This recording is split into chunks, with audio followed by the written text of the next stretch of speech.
Mini meatball lasagna. Let's get the meatballs started. For the meatball mixture, sauté half of a medium yellow onion. Then add about a tablespoon of diced garlic.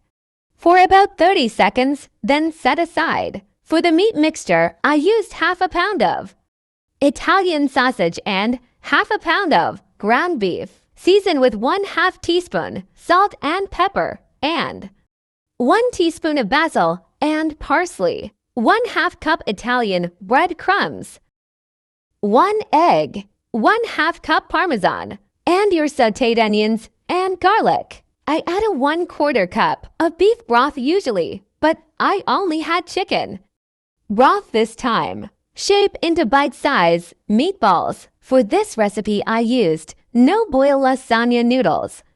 Soak them for 30 while you make the sauce. Coat pan in oil over medium-high heat. Sear outside of your bite-sized meatballs. Remove meatballs. Set them aside. For the sauce, in the same pan, sauté half of a diced yellow onion. When onions are almost fully cooked, add in a tablespoon of diced garlic. Only cook for about 30 seconds, then pour in your sauce of choice. I used a 2-pound jar of Prego spaghetti sauce. This is optional, but I add 1/4 cup Italian dressing and a teaspoon of sugar. Add your meatballs back in and cook for minimum 30 minutes. While that cooks, make a bechamel sauce for the cheese layer. Melt 2 tablespoons of butter. I accidentally browned mine.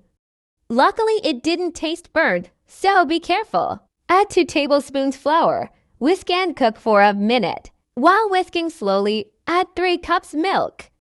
While that simmers, add a pinch of salt and nutmeg. I add a 1/4 cup mozzarella and 1/4 cup Parmesan to help thicken, and I love the flavor.